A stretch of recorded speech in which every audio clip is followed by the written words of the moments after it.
All right, so young entrepreneur Christopherson Nunez, what an amazing name. He knew he looked at the world differently from a very young age. Now, years later, he's manifesting this vision to make a difference by helping Jamaican youth find remote work opportunities across the entire Caribbean. Here to tell us about his journey and what he's currently doing to help others with, finding great opportunities. As I said, it's an amazing name, Christopherson Nunez. Chris, well, go on. Thank you so much for having me, Neville. I really appreciate it. Yeah, man. I hope all is well with you and your family. Thank you so much. Thank you. Yeah, man. Tell us about UCA Caribbean. What's that?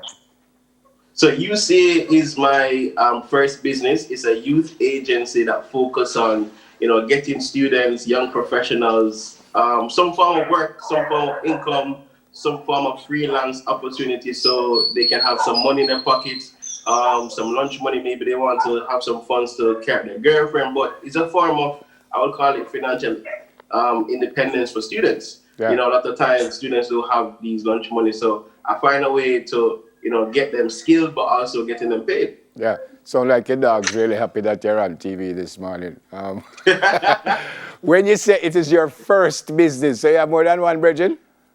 Yeah, I have more than one business. But we're talking about UCA this morning. So how does it work? How do youngsters even know about all of this? And how do you connect jobs with youngsters with jobs? And it's Caribbean also. So tell me everything. Yeah, that's correct. So we act as a platform. So students would either subscribe to our platform. We have our Telegram group chat. We have our online group chats. We have our email database. And essentially, we just feed all the students opportunities, but also we curate the opportunities depending on the students because we have their resumes and CVs on file. So we have an AI program that pretty much filters their profile depending on what jobs we are looking for. And companies, based off our credibility and based off our, I'll say, large connection to students, they reach out to us and say, hey, you say I need a virtual assistant for this project. Hey, you say I need a programmer. Or hey, you say I need someone to help with a project in Trelawney. Can you find me somebody in Trelawney? And because we're so remote and satellite, it's easy for us now to pull them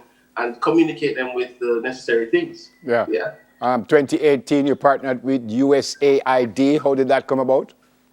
So USAID had a accelerator program called SEBI.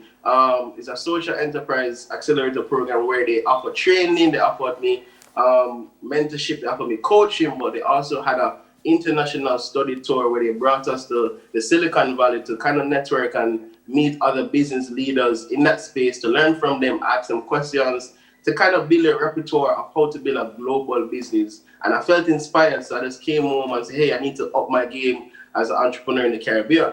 So before I was just focusing on Jamaica, and I was like, why should I focus on Jamaica only? I can expand the Caribbean as a region and connect opportunities to all. And when you connect that, you connect a Jamaican to a company in Trinidad and Tobago, or it's a Trinidad and Tobago? That's correct. You do that? And vice versa. So you find that students will be in Jamaica or in Trinidad or Guyana and Barbados, and because some jobs are remote right now, it's easy for them to get plugged in depending on the skill set and, of course, the competence. So we've had students in Trinidad that have done social media management for companies in Jamaica. And we have students in Jamaica that has done jobs for companies in Guyana, in Barbados, in Bahamas, and it's all remotely. So it's really about how we utilize the digital space, the remote economy, the gig economy, so persons can earn using the different skills. Okay, and obviously there are success stories in all of this, right?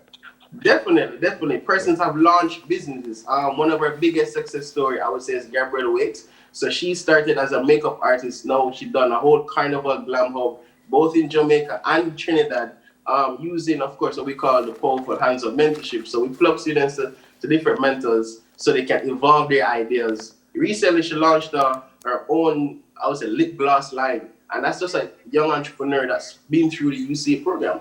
Okay. So our success story is really about how can you, not just, hey, UCA, can I get a job? But how can I create income assets so I can, build myself as a career? Yep, fantastic, sir. We have to go to news. So really fantastic. Yeah, fantastic job that you're doing. And again, fantastic name. God bless you. Stay safe. Thanks again, Neville. Yeah, man. Entrepreneur and founder of UCA Caribbean, Christopherson Nunez. Second edition of News in 5 comes up in a couple of minutes. Stay with us, please.